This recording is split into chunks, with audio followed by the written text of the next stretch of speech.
Hey, and welcome to Foolproof Theology. My name is Chase Davis, and I am your host. I'm recording from a different spot today. Normally, I'm in my home office, so if you hear a preschool next door and kids screaming, they are not in danger. They are playing joyfully outside. Today on the pod, I'm happy to have Chris Wiley. C.R. Wiley is how you might know him online. Chris, thanks so much for joining me today. Yeah, Chase, I'm glad to be with you. Now, Chris, you're up in Washington State, is that right? That's where I am right now. Yep, I've got two homes, one here in Washington where I'm most of the time, and then I got another home in Connecticut. Okay. And was that you took a pastoral gig up in Washington, or what brought you out that way? Yeah, that's exactly it. I serve a church that meets in Vancouver. Our offices are in Battleground, and we're just on the Washington side of the Columbia River. Right across the river is Portland, Oregon. Okay, that's great. I've never been out there. I'm going out there next week, heading out that part of the way. But I've only been to Seattle, which I think is a little bit different than the rest of the state. So that sounds great that you're there. Yeah. You said something in a tweet or Facebook one time about places you're attracted to, and you're one of the few people I've heard articulate it this way, because I've sensed this too. I went to college at Texas A&M. And that's in College Station, which back then was a bit smaller than it is now. And yet I always wanted to go to Austin because Austin was cool and had arts and all this kind of stuff. And you were someone who articulated that in a really thoughtful way as a pastor, a minister, being attracted to more liberal context, and yet you yourself not being that way. What either inspired that reflection, or how do you make sense of that for yourself? Well, I guess it has a lot to do with my personal background and the home I was born into. My father was an academic. My mother was into the arts. Our home was full of reproductions by great masters. I remember being freaked out as a kid by Michelangelo's Moses. I don't know if you recall. It's got goat horns. Yeah. Why he put goat horns on him, I don't know. But if you're an artist, you do stuff like that. And anyway, we were like in the penumbra kind of college and colleges where my father worked. So I was at the University of Buffalo, which was a real center of atheism, philosophically, sort of atheism. And then Washington University in St. Louis. So, and then I come from a family of artists and academics. My wife does too. And so I guess maybe the comfort level is just really high with that kind of, scene. But it's also been where I've served. I was in Boston for a decade. Actually lived and worked in Cambridge, right between Harvard and MIT. Then I was down on Cape Cod. When DeSantis sent all those immigrants to Martha's Vineyard, I was just like delighted because I know those people. That's funny. And then I was in Connecticut, lived right near Yukon, in Stores for almost 20 years. Now I'm here in the greater Portland area. I'm actually in a little red dot in a sea of blue, you could say. Battleground is a very conservative place, probably the most Christian town I've ever lived in. But I'm enjoying it. But I just have I guess, how like when you get into the water and it's cold, and then you kind of get acclimated, and you're just like, yeah, I can do this. Well, that's been my life for most of it. I've been in these environments, except for my teenage years where I was in Western Pennsylvania, which is a really important part of my life, very formative. And now. But all the other time, it's been in places like Portland. So when people ask me, does it kind of get on your nerves, or does it kind of creep you out being in like Portlandia? I said, no. In fact, the difference between West Coast and East Coast liberalism is pretty fun. It's the East Coast is very self-assured. The West Coast is insecure and feels like it has to prove something. It's just kind of creepy, stupid stuff they do to say, yeah, man, we're liberal. That's funny. I've never thought of it that way. What do you think are some things that have helped you, either like as a pastor or Christian? What's helped you? I mean, you talked about your family of origin and kind of always being comfortable in that. It would seem based on what I've seen you post and share and ideas I've heard from you, being more of a conservative person yourself, you're in the middle of a bunch of people who think differently than you. Do you find it easy to make friends? Do you find it easy to have conversations that way? What are some skills that you've employed to kind of either be evangelistic or build relationships in those contexts?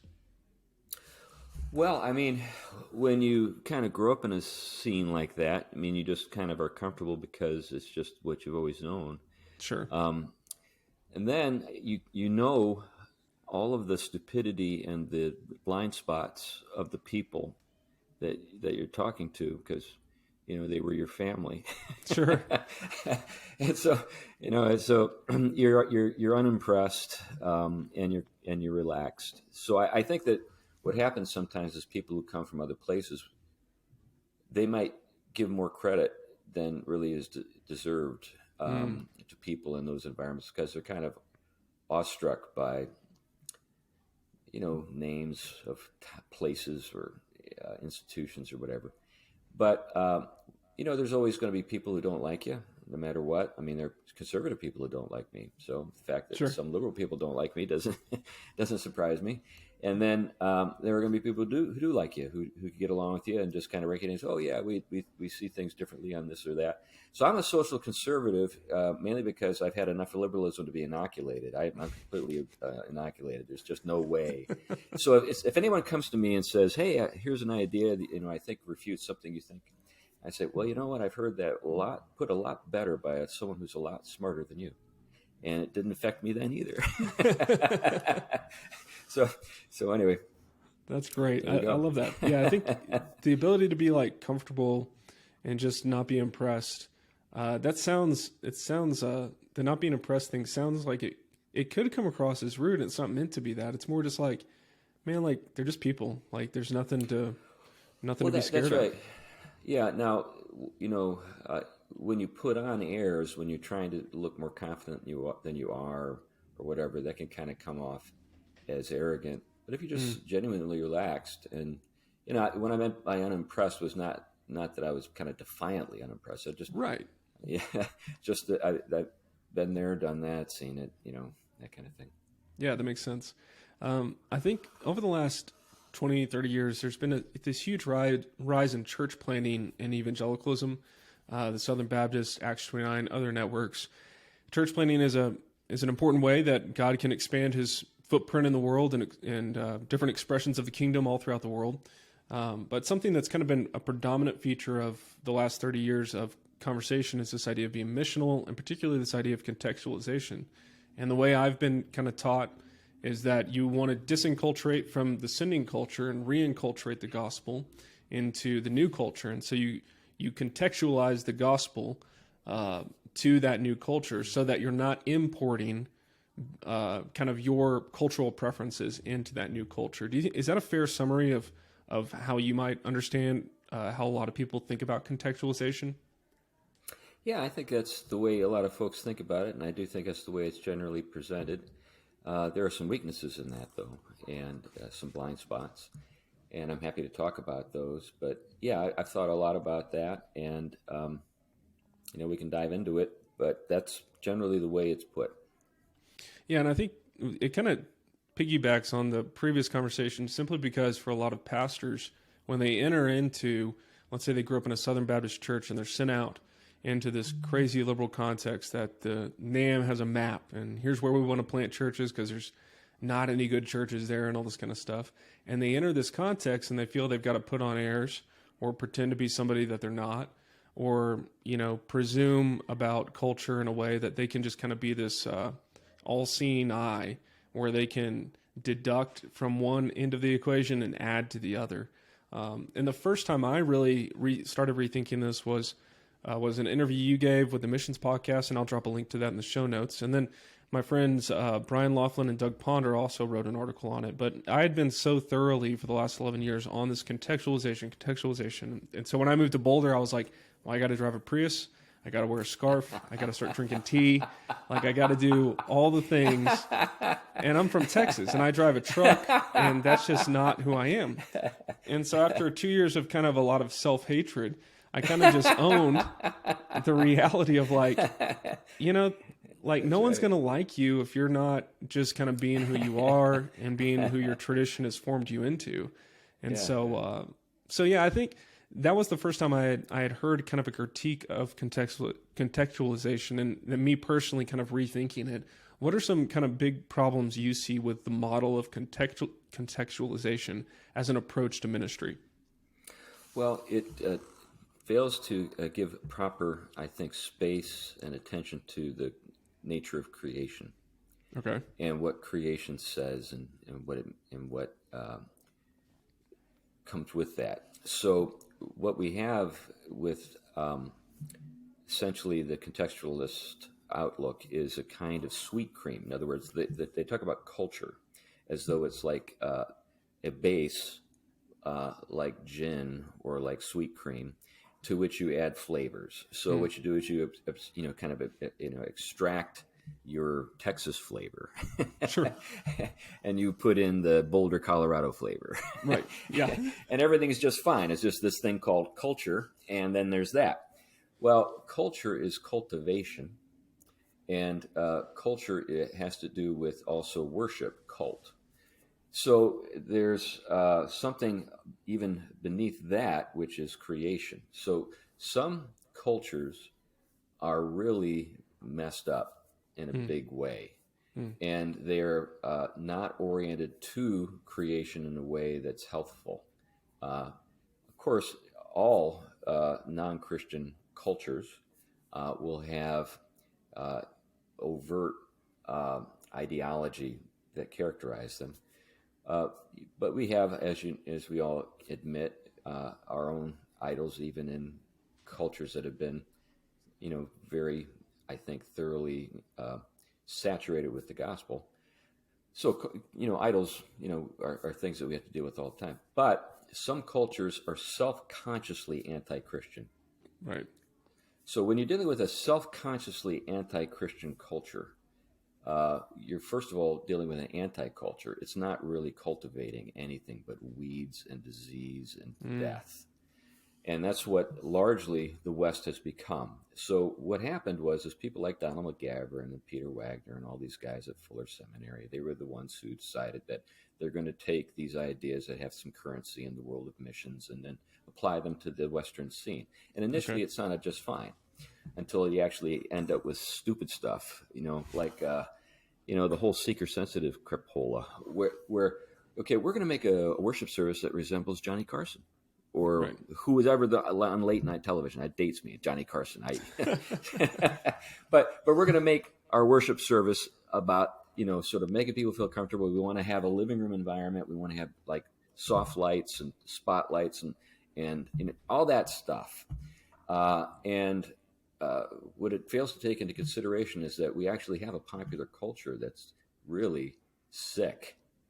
And if we're what are we contextualizing to? We're contextualizing to death. We're contextualizing to sickness. We need to have a more self-confident critique of things. So, here's a fun idea. I'm just making this up, but I'm just pulling this out here. But what if you were to go into your local tea shop and then just start smashing the place up, like you said, this place is full of idols? That would be contextualization. Sure. Yeah. You'd be saying, you all think you're such cool people because you drink, the stuff from Madagascar. Well, let me tell you something. It doesn't make you any better. You're just a sinner. Right. Now, that would be a contextualized gospel 101.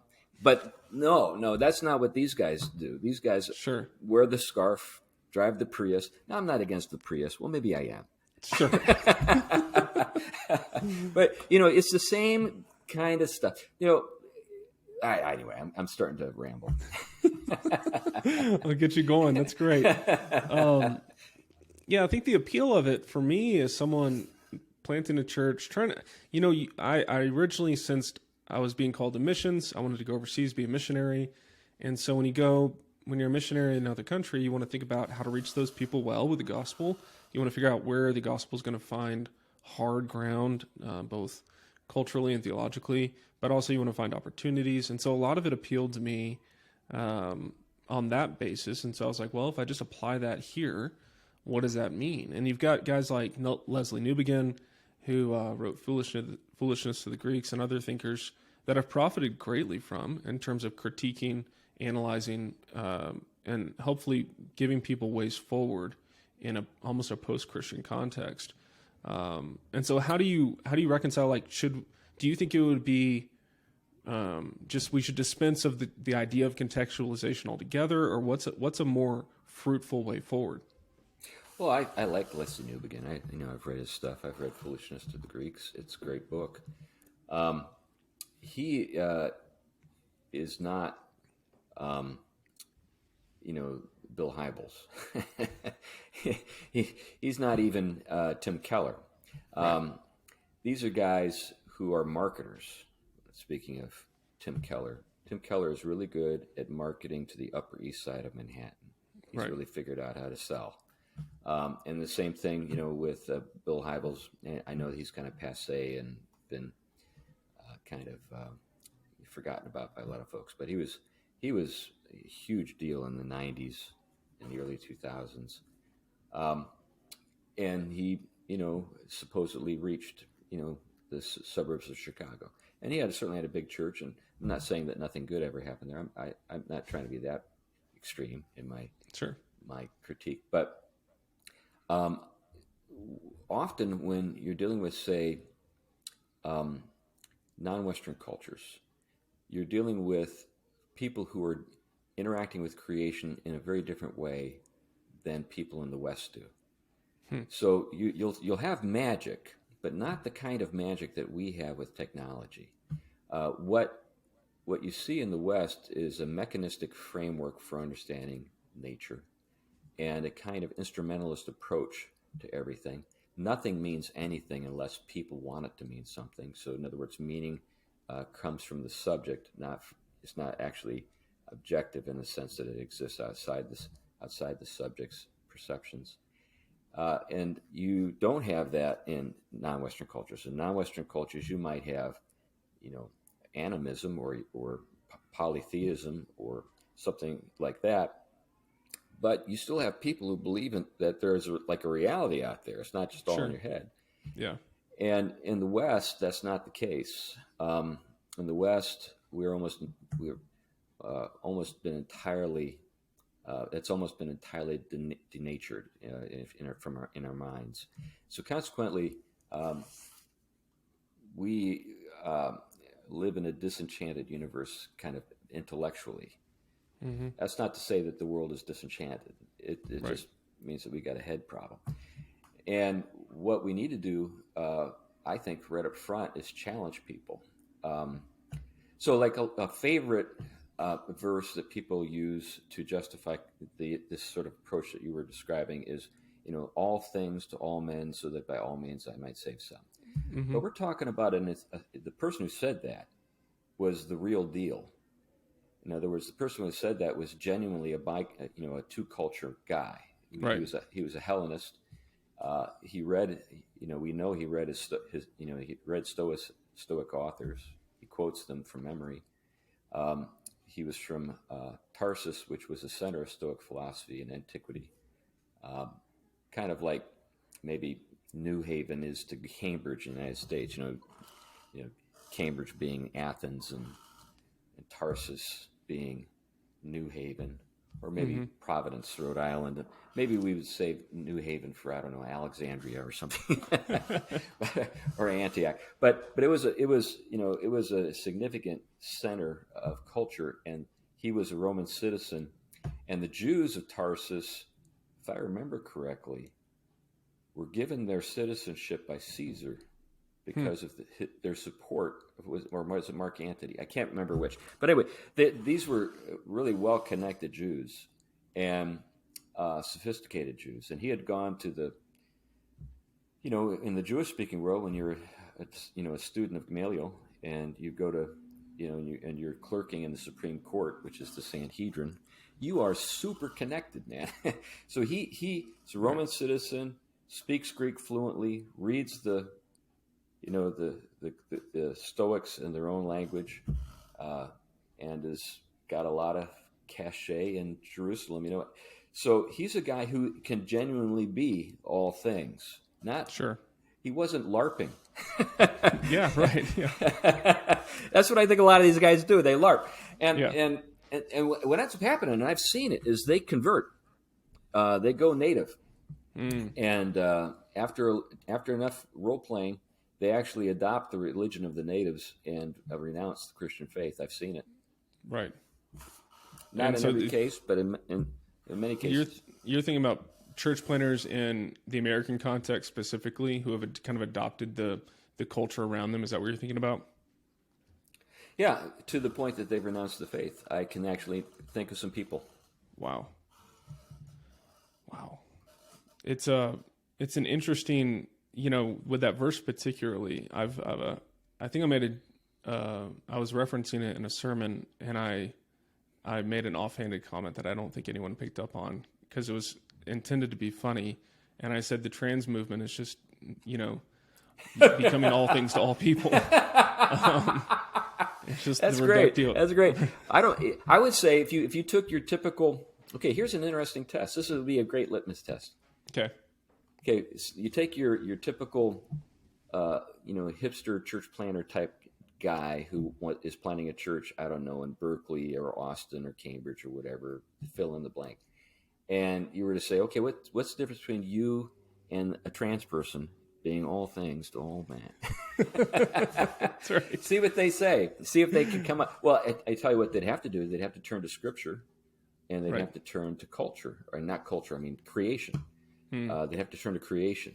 And that's the point. We have to be in touch with creation.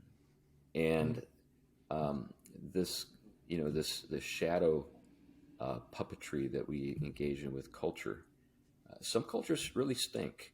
Let's just be honest about it. Some cultures need to go. And, and I'm not talking about just cultures out there. I'm talking about American culture. We have some subcultures that need to go, and we have some really things about American culture in general that need to go. Right. Yeah, this was one of the most contested conversations I got into in seminary was with a guy, and I said, "Well, that's a bad culture," and he was like, "How dare you critique another culture?" Yeah, I'm like, "What? Well, we can't do that. Is that? Do we believe in transcendent truth or not?"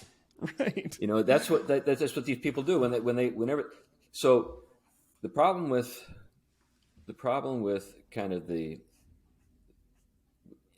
church growth movement, generally speaking, as it came out of Fuller, and Fuller is nothing like it was in the 70s. I mean, you could see the beginnings of the liberalism then, but now it's just it's full flower. Sure. But what you had with that was a failure to think theologically first. It was entirely pragmatic in character, and there were some assumptions made. In fact, there was a lot of question begging that was going on, and now we're reaping the whirlwind right now because of the stuff that Let's just think about this. Lots of mega churches operate more on the corporate model than the biblical model, and no one calls them on it. Right. The whole way they operate, it's corporate America. Sure. The church should be in a position where we're saying, you know what, corporate America is good for certain things, but it's not good for everything, and it's really bad in certain ways. And we're not going to mimic that. We're not going to try to turn our pastor into a CEO or whatever. Right. Are you thinking more of like the marketing stuff in corporations, or how would you kind of what are two examples to help people kind of see the difference there?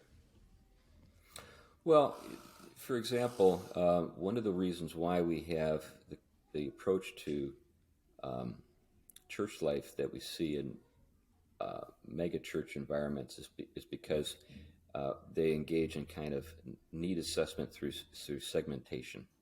So what they do is they take the world apart. They isolate children from families. They isolate men from women. These kinds of things. Now that's not entirely bad. You can do that sometimes, but everything about the way this is done is intended to sort of facilitate the transfer of content, meaning kind of intellectual content, and kind of deliver it to these different discrete groups, rather than sort of see the church as a whole body that's called to worship and recognize that there's a thing like that is natural, which is the family. Another thing that's natural is communities. When I talk about nature, even that, many of your listeners, or some of your listeners, will think of in terms of that word in a kind of a modern way, which is nature in many minds is just simply what happens out there, and there's no meaning necessarily to it. But theologically understood, nature is something that comes with kinds, forms, ends, purposes. And there are things that are natural that are not just simply spontaneous or just urges, but are natural because they're good for man as such. But that's a whole different way of kind of thinking about nature, and consequently culture as well, in which creation is the framework within which our thinking is occurring, rather than just sort of thinking of sort of a world of sort of meaningless stuff kind of floating around, and then we're trying to organize it in ways that help us to do what we want to do as a sort of business corporation for Jesus. Yeah. But anyway, I'm just kind of thinking aloud here. No, that's great. I think it hits on kind of the demographic-based ministry that you see a lot of Christians kind of discipled into, which is, you go to youth group, then you go to college, and you find your college ministry, and now Cru and all these other parachurch organizations are trying to start ministries post-college. And so when you're a church planner, we're in a college town, liberal college town, and you have college students. They're always looking for other college students, which is fine. I mean, natural to gravitate towards people in your stage of life. But it's been hard because on the one hand, you want those people to be able to stay at your church and connect and worship God with other people. But on the other hand, if you don't have a young adults ministry, or you don't have this ministry available, they're not going to feel like they have a place. And so we've discipled people into an ecclesial evaluation where if I don't have somebody that looks like me, then either worst case, the church something's wrong with this church. Best case, I just don't belong there, and there's no one there that I can relate to. And it just makes me honestly, the biggest struggle for us in Boulder is how Boulder, the average age is 23, I think, because of the college. So a third of our town is really young. And so we get, when we get gray hair people that come to the well, to our church, they go, "Where are all the old people?" And we're like, "You live in Boulder. I don't know if you know that." And I don't know if you know this, but like in Boulder, the older generation that's already planted roots here, they're not very Christian. So they're typically not going to be found in a church. But if you want to stay, we'd love to have you.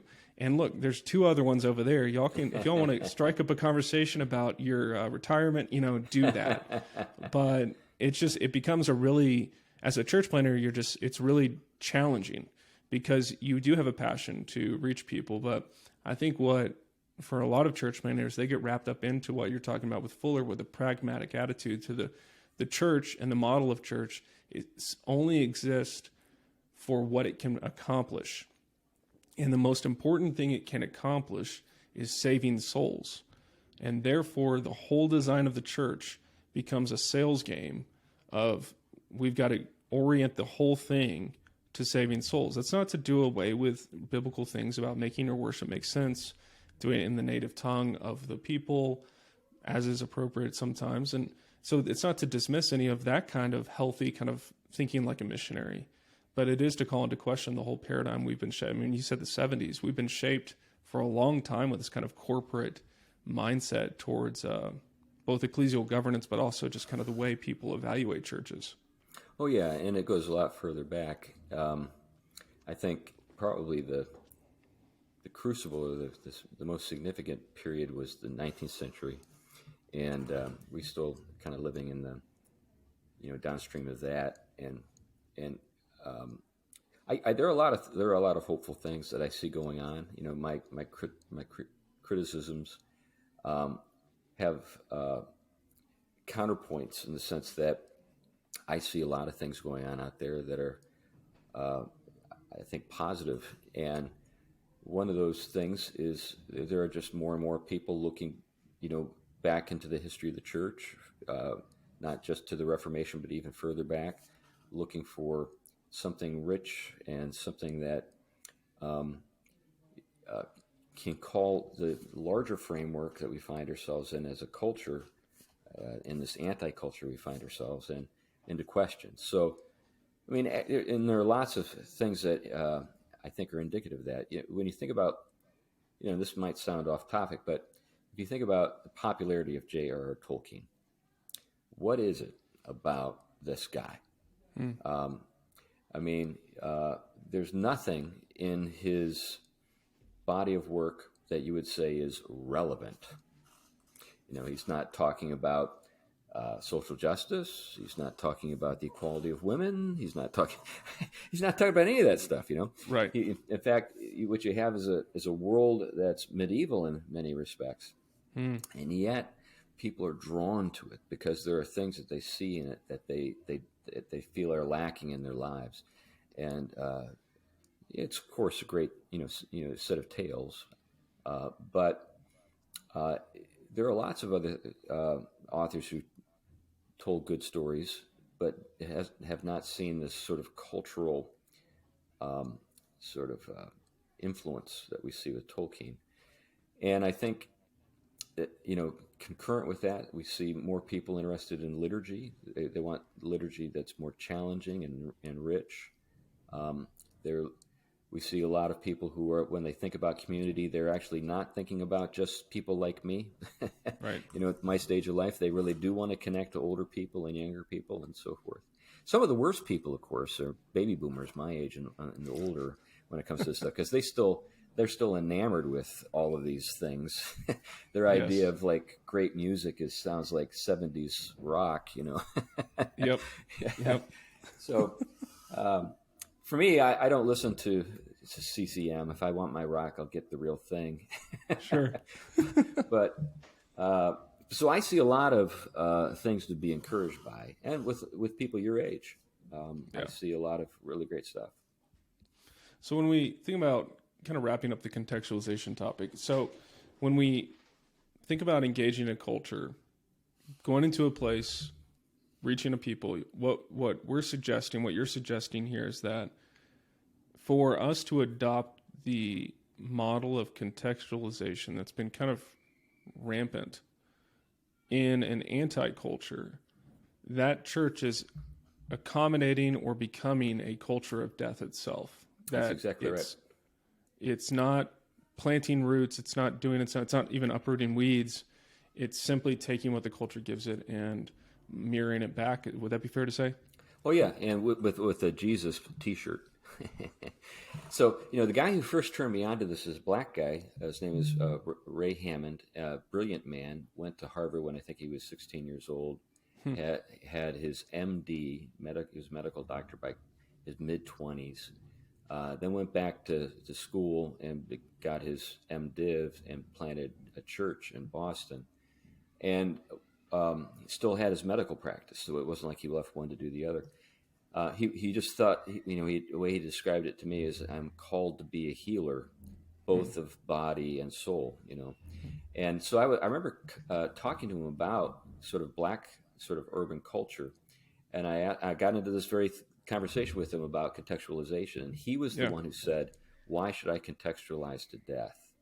Wow. In other words, he saw death in the water of black culture. And he wasn't going to try to incorporate that into the faith. He was going to apply the faith to that and instead build a kind of genuine culture amid the anti-culture of death that he found himself in. Wow, that's really interesting. Yeah, I think we could go off on that, because planting in an urban context, I obviously do not know about that being in white Boulder, Colorado. But I have a lot of friends who are planting in those contexts, and some listeners of the show, they're planting in those kind of contexts. And that's definitely a challenge. It has so many challenges. Well, So many they challenges. do. There are challenges there, but they're just different challenges. But you're also in a culture of death, and so am I. We're all Right. in a culture of death. Right. Even if we're, in a really nice, sort of pleasant, Norman Rockwell environment, we're in a culture of death. I mean, there are just so many things that are killing us all around us. So, yes, there are particular challenges. So I've always had, and I don't want to go on and on because I know you have some things to do, but I've always thought of myself as being really comfortable with down and outers and up and outers. And Okay. there's not a whole lot of difference in a certain sense. An up and outer is a highly educated, sort of a person who's part of, say, the elite, who is just destroying his life or her life with drugs and, just, hard living, multiple marriages, that kind of thing. And then you've got a down and outer who's doing the same kind of thing, but with no money. And that's the difference. On the one hand, the up and outer. I had a friend named Roger Dewey years ago who told me that, well, he'd founded an organization called Christians for Urban Justice. This was like the proto Jesus people hippie thing, in Boston back in the late 60s, 70s, 80s, that kind of thing. So he was doing that, and then he got out of that and became a chaplain at a really upscale prep school, like you only have in New England. And I talked to him one time. I said, Roger, how'd you make that transition? He said, it's not a big transition. Same problems. Dad's never around. Dad's on drugs. Lots of sex outside of marriage. The only difference is the money. Yeah. Man, that's so true. That's crazy to think about it that way. When kind of last thing I wanted to kind of touch on is the big idea. You recently had this Negative World Conference with Aaron Wren, James Wood. I was hoping to be there, but I had already overcommitted myself. What was kind of the big takeaway either for you, or what was your talk about there? What was kind of the hope there? Well, I didn't actually present. I was just the host. Okay. But those guys did a great job. We had Joe Rigney, too.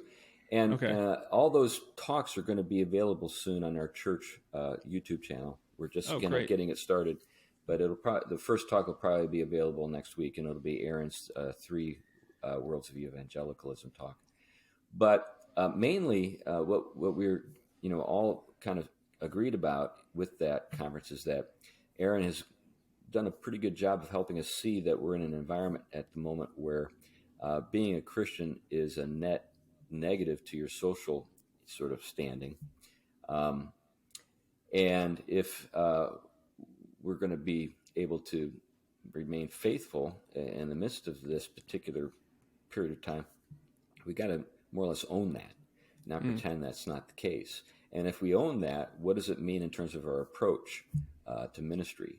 And it's not, our conviction is that it's not business as usual with the Winsome model. The Winsome model makes some assumptions about the nature of the world that we're addressing that are no longer true. Right. So if people are overtly hostile, just own it. Take your lumps and just press forward, and not subject yourself to the illusion that, if I had just put it a little bit differently, maybe they would have been more positive in their regard for what I have to say. No. It doesn't matter. It doesn't matter how you put it. If they get it, they'll reject it.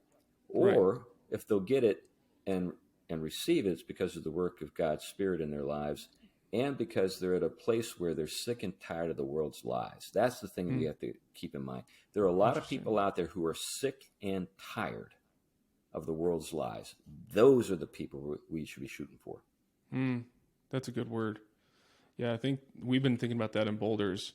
There's a lot of people out there who have become very disillusioned with kind of the liberal mindset in our city. They saw what the government did with lockdowns and all this kind of stuff. And so it's like the fruit on the tree that's just right there, and if we will just kind of open ourselves up to the possibility that maybe God loves them too, and not just the hardened atheists you want to reach on campus, Right.